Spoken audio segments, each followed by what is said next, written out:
So hi friends, this is doctor Megha single and मैं आज आपको पढ़ाना चाहती हूँ ऑर्गेनल ऑफ मेडिसिन, जिसके अंदर हम अफोरिज्म से शुरू कर रहे हैं। और अफोरिज्म नंबर 1 जो है वो है मिशन ऑफ फिजिशियन। सो इसके अंदर मिशन ऑफ फिजिशियन जो है, डॉक्टर हैनिमन इसके बारे में ये कहना चाहते हैं कि एक डॉक्टर का, एक फिजिशियन का ये सबसे पहला मिशन होता है, सबसे पहला उसका उद्देश्य यही होता है कि पेशेंट को, मरीज़ को उसकी बीमारी से उसको आज़ाद करना, उसको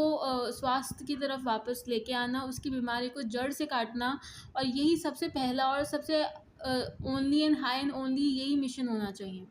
ये मिशन जो है, बहुत और ड्यूटीज़ होती हैं डॉक्टर्स की, पर सबसे पहला मिशन यही होना चाहिए कि कैसे भी किसी भी तरीके से पेशेंट को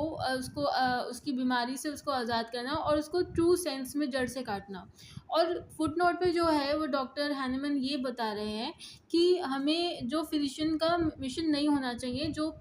फिजिशियंस को नहीं करना चाहिए। पहले के समय पे जब डॉक्टर हैनिमन का समय था, तब फिजिशियंस क्या करते थे कि उनको साइंस और लॉजिक तो इतना पता नहीं था, तो साइंस और लॉजिक के बिना ही वो कोई ना कोई थ्योरीज कंस्ट्रक्ट कर लेते थे और अपने ही अंदाज़ों से शरीर में बीमारी कहाँ से शुरू हुई, उसके क्या कारण हो सकते हैं, वो सब की थ्योरीज बना लेते थे और उसको मतलब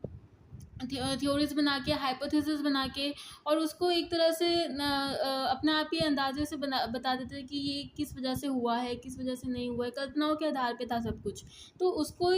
जो डॉक्टर हैनिमन ने उसको थियोरेटिकल मेडिसिन नाम दिया कि ये थ्योरीज हैं, सारी थ्योरीज ही हैं और इसमें कोई सारी जो है इनका कोई साइंटिफिक बेसिस नहीं है, इनका कोई लॉजिक पे बेस नहीं है ये सब। तो यही डॉक्टर हैनिमन कहते हैं कि ये मिशन नहीं होना चाहिए और ना ही फिजिशियन का ये मिशन होना चाहिए कि पेशेंट को अपनी बातों से और बड़ी बड़ी बातों से गोल गोल घुमा देना और उसको बड़ी बड़ी बातों से कंफ्यूज कर देना, उसको इम्प्रेस कर देना और उसको कुछ बाकी, और जबकि वो मरीज़ जो है वो बीमारी से तड़प रहा है, वो परेशान है अपनी बीमारी से। तो ये अब डॉक्टर हैनिमन कहते हैं कि ये अब बहुत ज़्यादा हो रहा है और ये बहुत हो गया है। अब हमें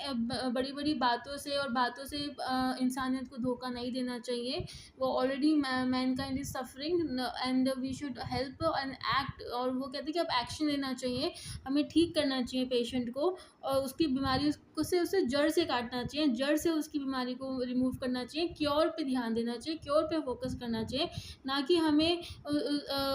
बेकार की मन की कोई भी हाइपोथेसिस और अपने मन की कल्पनाओं पे नहीं आधारित होनी चाहिए। हमारे कोई भी इलाज, कुछ भी नहीं सोचना चाहिए। तो इसलिए हमें, और वैसे भी वो कहते तो थे कि